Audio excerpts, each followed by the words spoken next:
ओम नमः सिद्धेभ्य। नमो नमः सत्हितंकराय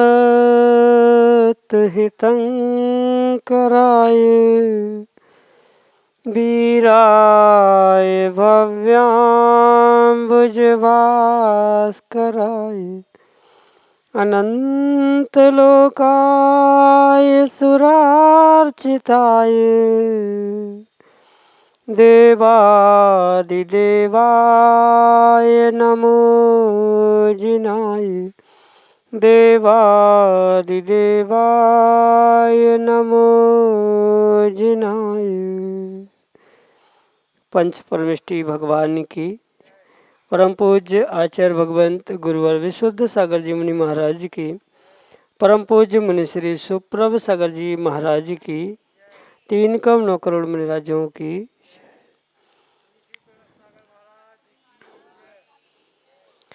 समीचीन विकल्पों का सम्यक समाधान, सम्यक ज्ञान की वह अनूठी विधा जो हमारे मन को निर्विकल्पता की ओर ले जाने वाली है। क्योंकि मन में जहाँ विकल्प है वहाँ दुख है, और जहाँ दुख है उसका नाम संसार है। और उस संसार से छूटने का, संसार से मुक्ति का साधन हमें निर्ग्रंथ गुरु की महती अनुकंपा एवं आशीर्वाद से अवश्य प्राप्त होता है। परम पूज्य आचार्य भगवंत गुरुवर विशुद्ध सागर जी महाराज के मंगल सुभाषित से उन्हीं के सुयोग से परम पूज्य मुनि श्री सुप्रभ सागर जी महाराज द्वारा प्रचना नाम के स्वाध्याय के रूप में आपको वह सम्यक समाधान रूपी अनूठी विधा प्रदान की जा रही है, जिसके माध्यम से आप अपने मन के विकल्प को समीचीनता प्रदान करते हुए गुरु के समक्ष प्रस्तुत करते हैं और परम पूज्य मुनिश्री उसका आगम के परिप्रेक्ष्य में सम्यक समाधान प्रदान करते हैं। और वही सम्यक समाधान हमारे मन को, हमारे अंतरंग को एक अनूठी सुख शांति की अनुभूति कराने वाला होता है।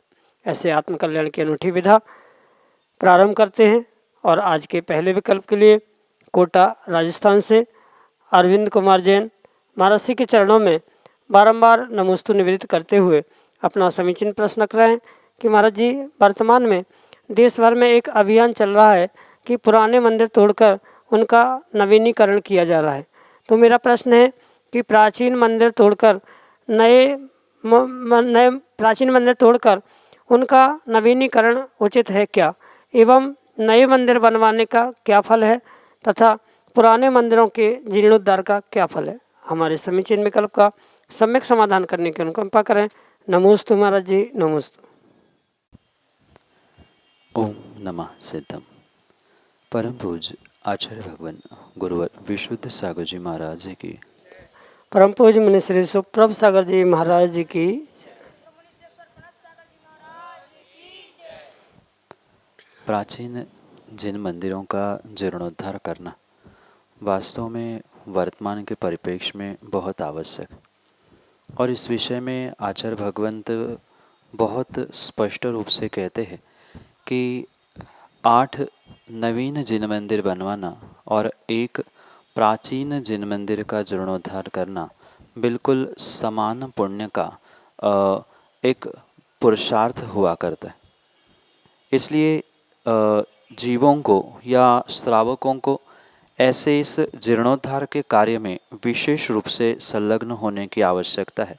मैं पुनः इस बात को विशेष गौर करके दोहराना चाहता हूँ कि 8 नवीन जिन मंदिर बनाना और एक प्राचीन जीर्ण शीर्ण मंदिर का जीर्णोद्धार करना, ये समान पुण्य का कार्य आचार्य भगवंतों ने प्रतिष्ठा ग्रंथों में वर्णित किया। पर जो वर्तमान में जीर्णोद्धार के नाम पर, नूतनीकरण के नाम पर पूर्ण रूप से मंदिरों को समूल नष्ट करते हुए नवीन मंदिर बनाने का जो उपक्रम चल रहा है, ये वास्तव में आगम के परिप्रेक्ष्य में उचित नहीं है। इस विषय में सबसे पहले तो ये समझना होगा कि जीर्णोद्धार वही होता है जहाँ मंदिर वास्तव में जीर्ण शीर्ण हुआ है, वही जीर्णोद्धार है, क्योंकि शब्द ही कह रहा है जीर्ण उद्धार, यानी जहाँ जीर्णता को प्राप्त हो रही है, धार्मिक आयतनों की स्थिति है, उनके सुधार के लिए ये जीर्णोद्धार की व्यवस्था आचार्य भगवंतों ने कही है। किसी प्रकार से जो मंदिर 2/3 से अधिक साबुत है, यानी जिसमें 1/3 से कम क्षति नहीं हुई है या 1/3 से अधिक क्षति नहीं हुई है, ऐसे मंदिरों को पूर्ण रूप से मिटाना ये जीर्णोद्धार नहीं, अपितु मात्र कुछ विशेष अपने अहंकार के पुष्टि के लिए उसे नष्ट करने रूप ही पुरुषार्थ समझना होगा।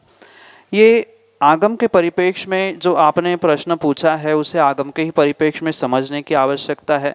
किसी प्रकार से इसे कटाक्ष रूप ग्रहण ना करे, पर सत्यता यही है कि जब तक वह प्राचीन मंदिर पूर्ण रूप से या पूर्ण नहीं तो कम से कम उसकी 2/3 भी क्षति नहीं हुई है, तो उसको तोड़कर बनाना ये जीर्णोद्धार नहीं है। जीर्णोद्धार, जैसे कि मैंने कहा, शब्द ही कह रहा है कि जीर्ण का उद्धार करना। पूर्ण रूप से नवीन बनाना ये भिन्न विषय है। नवीन बनाना ही है तो अलग अन्य स्थानों पर नवीन जिन मंदिर बनाए जा रहे हैं और बनाए जा सकते हैं, पर प्राचीन मंदिरों का जीर्णोद्धार वास्तव में आगम के परिप्रेक्ष्य में यही है कि जहाँ जितनी आवश्यकता है, जहाँ जीर्ण शीर्ण मंदिर या जीर्ण शीर्ण वेदी आदि हो रही है, उसमें ही मात्र रिपेयरिंग करते हुए उसकी आयु बढ़ाना ये वास्तव में जीर्णोद्धार है। और माना कि इसके अलावा भी बहुत क्षति हुई, कुछ मंदिर ऐसे भी है वर्तमान के परिप्रेक्ष्य में जो पूर्ण रूप से क्षति को प्राप्त हो रहे हैं, 50%, 70% क्षति को प्राप्त हो चुके हैं। तो ऐसे 50-70% क्षति को प्राप्त हुए मंदिरों को मिटाकर पुनः बनाना ये तो जीर्णोद्धार हो सकता है, पर जिसमें क्षति ही नहीं हुई है, जो नष्ट हो ही नहीं रहे हैं, जो जीर्ण शीर्ण नहीं हुए हैं, उन प्राचीन मंदिरों को मिटाना और नए बनाना ये आगम के परिप्रेक्ष्य में जीर्णोद्धार नहीं है। आचार्य भगवंतों ने प्रतिष्ठा ग्रंथों में इसके विषय में स्पष्ट कहा है कि ऐसा पुरुषार्थ करने वाला जीव नियम से जीर्णोद्धार के नाम पर मात्र प्राचीन व्यवस्थित सुस्थिति में होने वाले मंदिरों को जो नष्ट करता है, नियम से वह अधोगति को ही प्राप्त होने वाला जीव होता है।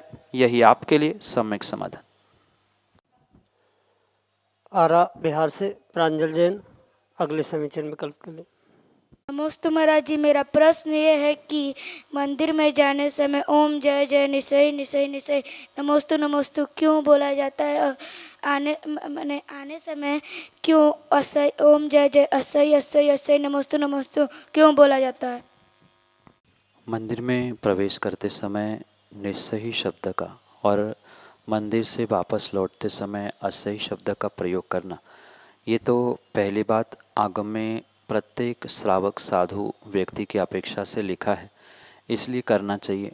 दूसरी बात, इसके पीछे आचार्य भगवंतों ने अनेक कारण गए, जिसमें से एक कारण ये है कि जब भी श्रावक विशेष करके मंदिर में पहुंचता है, कहीं ना कहीं उसके दिल में, दिमाग में, मन में घर की, गृहस्थी की, संसार की, पाप की कोई अगर बात बैठी है तो उसका विसर्जन करते हुए मैं पहुंच रहा हूँ। निस्सही का अर्थ ही होता है, निस्सही मतलब मैं छोड़ रहा हूँ, छोड़ता हूँ। इस अभिप्राय से जब निस्सही शब्द को ग्रहण किया जाता है, तब उसका उद्देश्य यही है कि मैं जो अभी तक पाप कर रहा था या कषायों को साथ लेकर चल रहा था, मैं उसे यही द्वार पर छोड़कर प्रभु आपके द्वार पर आया हूँ। और इसलिए पहले निस्सही निस्सही निस्सही और फिर अंदर पहुँचते ही या वहीं से नमोस्तु नमोस्तु शब्दों का प्रयोग करते हुए भगवान को अभिवादन के रूप में नमस्कार किया जाता है। इस कारण से निस्सही कहा जाता है। और एक कारण इसके पीछे कहा जाता है कि जैसे आप श्रावक या साधु आदि तीर्थंकर भगवान की प्रतिमा वेदी के दर्शन करने के लिए मंदिर में पहुँचे तो पहले से ही वहाँ 4 निकाय के देवों में से कोई देव होने की संभावना है। 4 प्रकार के देव होते हैं।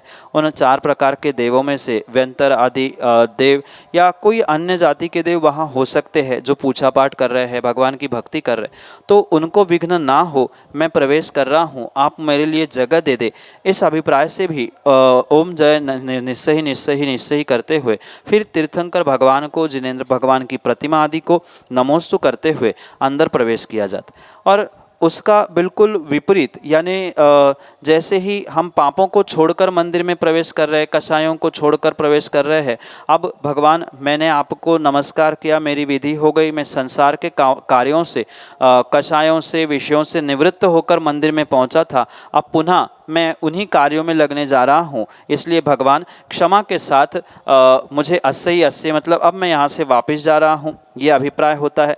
और दूसरा अभिप्राय, जैसे देवों के लिए आज्ञा लेकर आप अंदर पहुँचे थे, वैसे ही पुनः देवों को कहना कि मैं अब वापस जा रहा हूँ, अब आप अपने पुनः स्थान पर पहुँचकर अपनी भक्ति, अपनी पूजन पाठ कर सकते हैं। इस अभिप्राय से भी अस्से शब्द का प्रयोग लौटते हुए किया जाता है। यही आपके लिए सम्यक समाधान। रोहिणी रविंद्र कड़मकर, वासिम महाराष्ट्र से अगले समीचीन विकल्प करें। नमस्तु महाराज जी, नमस्तु नमस्तु। मेरा ये प्रश्न है कि जो हम ग्रंथ पढ़ते हैं रत्नखंड श्रावकाचार्य, तो हमें याद नहीं होता, तो इसे याद करने की विधि बताइए। नमोस्तु महाराज जी, नमस्तु। माँ, ग्रंथों को याद करने के लिए जो आचार्य भगवंतों ने स्वाध्याय के भेद कहे हैं, यानी आमना, अनुप्रेक्षा, उनका प्रयोग पुनः पुनः जीवों को करने की आवश्यकता। सहज भाषा में अगर इसे समझे तो जो ग्रंथ, चाहे रत्नकरण श्रावकाचार हो, द्रव्य संग्रह हो, इष्टोपदेश हो, तत्वार्थ सूत्र हो, इन ग्रंथों के श्लोक सूत्रों को याद करने के लिए उनको प्रतिदिन पुनः पुनः पढ़ना, और मात्र पढ़ना नहीं, जोर जोर से उसका उच्चारण करते हुए उसे याद करने का प्रयास करना, ये बहुत सरलतम उपाय है उसको स्मृति में रखने के लिए, उसे याद करने के लिए। जैसे कोई विद्यार्थी कुछ सूत्र या कुछ याद करने के लिए पुनः पुनः उसे रटता है, चाहे वो लिख के याद करता है या पुनः पुनः बार बार उसे पढ़ते हुए जोर जोर से उच्चारित करता है, ऐसे ही इन ग्रंथों की गाथा, श्लोक, सूत्र आदि को स्लेट पर लिखते हुए, कापी पेन पर लिखते हुए या पुनः पुनः उच्चारण करने से भी याद हो सकता है। किन्हीं का क्षयोक्षम मात्र पढ़ने से ही याद करने जैसा होता है, किन्हीं को लिख लिख के याद करना पड़ता है। तो चूँकि वह ग्रंथ है, श्लोक है और आगम है, तो उसको भी लिख लिख कर याद करने में कोई दोष नहीं है। संभव हो, शक्ति हो तो बहुत अच्छी बात है, उसे लिख कर याद करें, क्योंकि लिख कर याद करने से जो उसमें ग्रामेटिकल मिस्टेक्स होने की संभावना है, व्याकरण से कुछ गलती होने की संभावना होती है, वो भी कम हो सकती है। लिखने से हमें बहुत अच्छे से याद रहता है, क्योंकि अपने अक्षरों से लिखा हुआ अपने आँखों के द्वारा बहुत अच्छे से कैच होता है, और उसे पुनः जब स्मृति में लाया जाता है तब अपने अक्षरों में लिखा हुआ, अपने हाथों से लिखा हुआ बहुत जल्दी याद आता है। इसलिए लिख के याद करना बहुत अच्छी बात है, और उतना समय नहीं है, और हमें लग रहा है कि याद करने से या पढ़ने मात्र से पुनः पुनः हमें याद हो जाएगा, तो उतना करने से भी आपको इन ग्रंथों की, जैसे सामान्य भाषा में रिवीजन कहा जाता है, पुनः पुनः पढ़ना, जोर जोर से उच्चारण करना, ये भी एक तरीका उन ग्रंथों के श्लोक, सूत्र आदि को याद करने का हो सकता है, जो कि आपके लिए सम्यक समाधान से। आदित्य जैन, आरा बिहार से अगले समीचीन विकल्प के लिए। नमोस्तु महाराज जी, नमोस्तु। मेरा प्रश्न है कि 13 पंक्ति और 20 पंक्ति में क्या अंतर है? बेटा, आगम में न 13 पंथ का व्याख्यान है, न 20 पंथ का व्याख्यान है। अगर वास्तविकता को और आगम की व्यवस्था को, आचार्यों की, तीर्थंकरों के धर्मों को समझना है, तो स्पष्ट वहाँ किसी भी प्रकार से कोई भी पंथ का व्याख्यान ही नहीं है। आज जितने भी पंथ संप्रदाय हमें दिख रहे हैं, ये मात्र और मात्र अपने अहंकार के पुष्टि के लिए बनाई गई व्यवस्था है। जब तीर्थंकर महावीर भगवान, आदिनाथ भगवान, वे स्वयं में एक थे, उन्होंने सबने बताया हुआ मोक्ष मार्ग एक है। श्रावकों के 6 आवश्यक एक है, 8 मूल गुण वही है। सब कुछ वही होने पर भी कहीं न कहीं जब उस पथ पर व्यक्ति के अहंकार की बिंदी बैठ जाती है, वही पथ पंथ तक पहुंच जाता है, जिसका नतीजा हमारे सामने आज 13, 20 और मात्र 13 ही 20 नहीं, अमुक गढ़, अमुक संघ, अमुक पंथ आदि में बंटवारे के रूप में देखने में आता है। आगम की जो पूजन पाठ की व्यवस्था है या अन्य भी व्यवस्था है, उसे उस परंपरा से, उस व्यवस्था से समझे, पर ये ध्यान रखे कि ये 13 है चाहे 20 है, इसकी कहीं भी व्यवस्था आगम में आचार्यों ने कही नहीं है। कुछ सैकड़ों वर्ष पूर्व किसी एक विद्वान ने अपने स्वयं की अहंकार पुष्टि के लिए कुछ 13 नियमों का परिपालन करते हुए हम प्रतिदिन अभिषेक करेंगे, हम प्रतिदिन पूजन करेंगे, ऐसी व्यवस्था बनाने का प्रयास किया। और स्वाभाविक सी बात है, जहाँ जिस जीव का पुण्य का उदय होता है उसकी पुष्टि करने वाले कोई ना कोई उन्हें मिल ही जाते हैं। और उसी कारण से जो 13 नियमों का पालन करने वाले हैं, उन्होंने 13 पंथ को जन्म दिया। और फिर अगर किसी ने 13 पंथ को जन्म दिया तो तुम 13 मान रहे हो, उसको तो हम 20 मानने वाले हैं। उन्होंने 20 नियम बनाए और हम 20 नियमों का पालन करने वाले होने से ये 20 पंथी हो गए। इसलिए ये 13 और 20 पंथ की व्यवस्था मात्र कुछ सैकड़ों ही वर्ष पुरानी है। आगम में इसका कोई भी वर्णन नहीं है। आर्ष परंपरा आगम परंपरा भिन्न है। ये अपने अहंकार की पुष्टि के लिए प्रारंभ की गई पूजन पाठ की या अन्य भी बहुत सारी व्यवस्थाओं के कारण से पंथ बने हुए हैं। किसी तीर्थंकर भगवान ने कोई भी पंथ बनाने का प्रयास किया ही नहीं है। उन्होंने एक ही पथ बनाया है, सम्यक दर्शन, सम्यक ज्ञान, सम्यक चारित्राणि मोक्ष मार्गा, यही पथ है। और इसमें जब अहंकार सताता है तब अनेक पंथ और संप्रदाय के माध्यम से समाज का बंटवारा होते हुए देखे में आता है। यही आपके लिए सम्यक समाधान। वंश जैन, आरा बिहार से अगले समीचीन विकल्प करें। नमस्ते महाराज जी। पर आजकल लोग मतलब समाधि के लिए मरते हुए लोगों को मतलब मुनि दीक्षा दे देता है ताकि समाधि हाँ, तो मतलब सही है कि गलत है? वास्तव में ये बहुत बड़ी विडंबना वर्तमान में दिख रही है कि मरते समय मात्र समाधि मरण की उद्घोषणा करते हुए या अपने परिवारजनों ने बहुत श्रेष्ठ कार्य किया, हमने उनको दीक्षा देकर बहुत अच्छा कार्य किया, ऐसा प्रदर्शित करने के चक्कर में जो अंतिम समय में, मृत्यु के समय में मात्र पिछी कमंडल पकड़वा देना, चाहे आरिका दीक्षा या मुनि दीक्षा कहते हुए उनकी समाधि संलेखना हो गई, उनका डोला निकलवाना आदि जो व्यवस्थाएं देखने में आ रही है, ये मात्र और मात्र व्यक्ति की अपनी अहंकार की पुष्टि के लिए ही किया जाने वाला कार्य है। आगम के परिप्रेक्ष्य में ये किसी प्रकार से उचित नहीं है। सामने वाले व्यक्ति को, मतलब जिसकी मृत्यु हो रही है, उसकी जब तक अंतरंग से इच्छा नहीं है कि मैं समाधि मरण को प्राप्त करूं, मैं समाधि ग्रहण कर रहा हूं, ये जब तक उसे स्वयं को होश नहीं है, या ऐसा कह दे कि होश पूर्वक जब तक वो समाधि ग्रहण नहीं कर रहा है, होश पूर्वक दीक्षा ग्रहण नहीं कर रहा है, पिछी कमंडल ग्रहण नहीं कर पा रहा है, तब तक किसी प्रकार से उसकी वह समाधि संलेखना स्वीकार नहीं की जाती। उसका मरण मुनिराज बनकर हुआ ऐसा नहीं कहा जा सकता।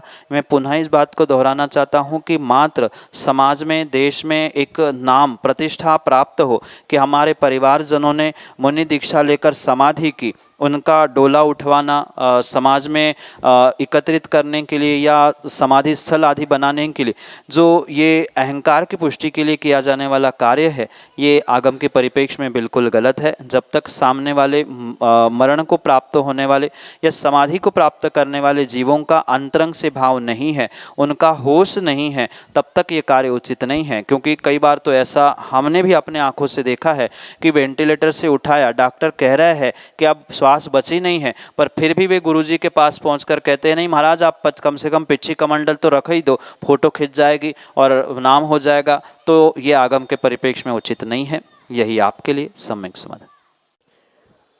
वासिम महाराष्ट्र से अनन्य गुरु भक्त रविंद्र कड़मकर अगले समीचीन में करते हैं। नमोस्तु महाराज जी, नमोस्तु महाराज जी, नमोस्तु।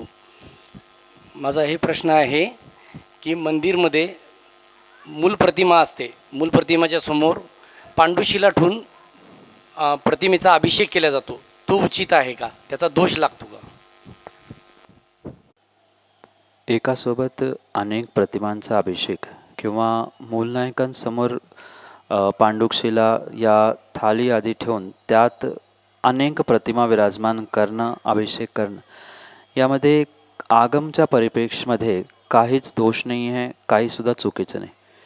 क्योंकि ये बात वर्तमान में बहुत सारे जीवों के मुख से सुनने में आती है कि जब मूल नायक विराजमान है तो अन्य प्रतिमाएं क्यों विराजमान करने की आवश्यकता है। जब एक पांडुकशिला पर एक भगवान है तो अनेक भगवान रखने की क्या आवश्यकता है। पर इसका ऐसा कोई भी निषेध किसी आगम ग्रंथों में आचार्य भगवंतों ने नहीं किया कि एक समय में एक ही तीर्थंकर भगवान का अभिषेक किया जा सकता है या मूलनायक के सामने किसी अन्य दूसरे भगवान को विराजमान करके अभिषेक नहीं करना चाहिए। ऐसा कोई भी व्याख्यान आगम ग्रंथों में हमारे आज तक पढ़ने में नहीं आया, क्योंकि ऐसा उल्लेख है ही नहीं। ये विशेष बात सावकों को समझने की आवश्यकता है कि ये पूजन पाठ, शांति धारा, अभिषेक आदि जितनी भी विधियाँ कही है मात्र और मात्र भावों की विशुद्धि को प्राप्त करने के लिए कही है।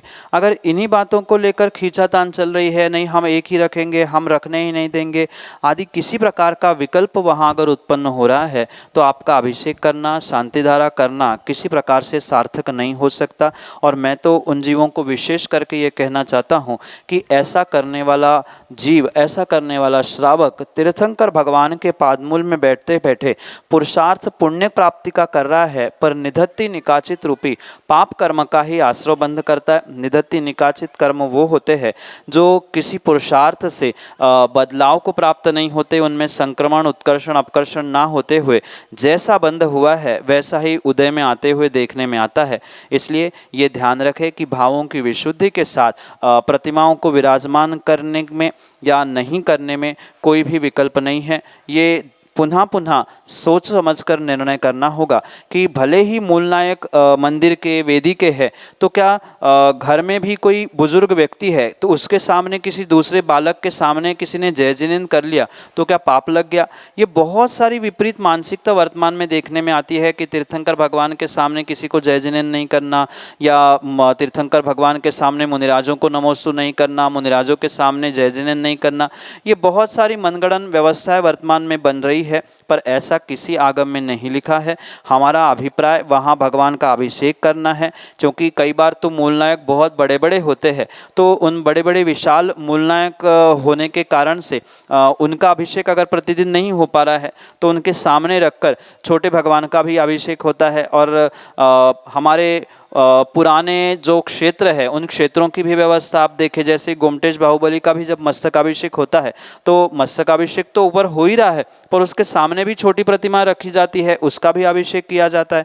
तो ये वर्तमान की परिप्रेक्ष्य में, आगम के परिप्रेक्ष्य में और अनेक प्रकार से ये किसी प्रकार से दोषपूर्ण नहीं है। पर पुनः ध्यान रखें कि इन बातों को लेकर खींचातानी करना, मंदिर में लड़ाई झगड़ा करना ये किसी प्रकार से उचित नहीं है। एक पांडुकशिला, एक थाली में अनेक भगवान भी रखे जा सकते हैं और मूल नायक के सामने भी पांडुकशिला या थाली पर भगवान को रखकर अभिषेक किया जा सकता है। पर पुनः पुनः ध्यान रखें कि ये कार्य विवेकपूर्वक और सावधानी पूर्वक हो, नहीं तो सब पे कलश ढालने के चक्कर में अगर किसी प्रतिमा का अभिनय हो रहा है तो ये दोषपूर्वक कार्य उचित नहीं है। पर सामान्य रूप से विवेकपूर्वक, श्रद्धापूर्वक मूल नायक के सामने भी भगवान विराजमान करके अभिषेक किया जा रहा है तो उसमें कोई दोष नहीं है। यही आपके लिए सम्यक समाधान।